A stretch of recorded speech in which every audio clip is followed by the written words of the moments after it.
Trump's impeachment trial, who's there in that room, Senator Amy Klobuchar of Minnesota. Senator, thank you for joining us. What was it like in that room today? It was chilling to watch that video and to be in the very room where this had happened.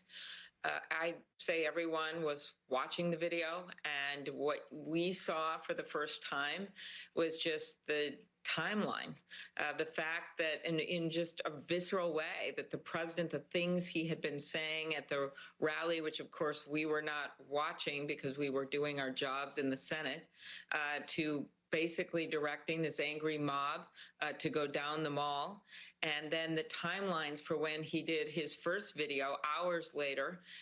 And then that tweet, which I had actually never put together the timeline there, that was literally after the officers had been hurt, over 100 of them, that we now know that we had an officer that died because of the injuries sustained, that a woman had been shot, someone else had been trampled. What does he do? He sends out, after being glued to the TV, a tweet that says, these are the things and events that happen when a landslide election victory is so unceremoniously and viciously stripped away from great patriots. He is calling them great patriots, Chris, who have been badly and unfairly treated for so long.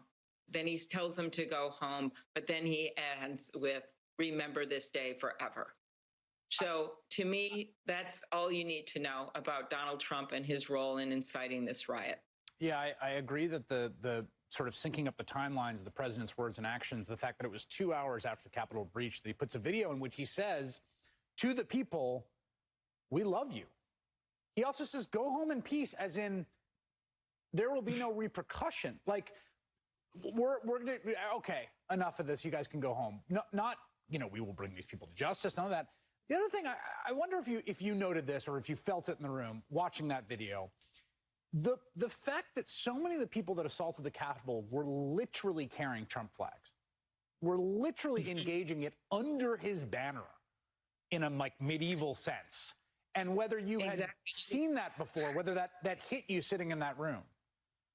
It did, because remember, he spent his 4 years going after the other branches of government, an assault on the courts with his words, an assault on Congress. And this time he actually sent them down there, and they were actually using these banners and poles with his name on it to literally ram in the door, which, as Jamie Raskin memorably described, that was a sound he will never forget as they tried to ram in the door. And he talked about the fact that, and I remember this video that I'll never forget, is one of them using an American flag attached to a pole to beat an officer when the officer was simply trying to defend our country and defend that flag.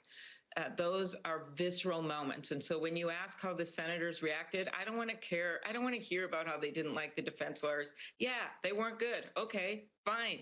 That's not the point. You can't make a defense to the indefensible. And so what I hope my colleagues listen to as we move forward in this trial are the facts. And the facts are on full, ugly, horrific display in that video you just showed. Yeah, there was a moment I want to play for you when Mr. Schoen, who's one of the lawyers for the ex-president, the defeated and impeached president, that basically that they have tried to take this view, and they said it in their brief and said it here, that it is somehow outrageous or incitement itself to just say what happened on that day. Here's what Schoen said about the presentation by the House impeachment managers. Take a listen. We now learn that the House managers, in their wisdom, have hired a movie company and a large law firm to create, manufacture, and splice for you a package designed by experts to chill and horrify you and our fellow Americans. They want to put you through a 16-hour presentation over 2 days, focusing on this as if it were some sort of blood sport. What do you think of that? The House managers have a job, and they're putting on a case. And this isn't one of those cases that involves a lot of behind closed door investigation of what happened when people weren't at meetings. It may eventually, with whoever was involved in funding this and other things. But right now, this is about simply, did the president incite this riot?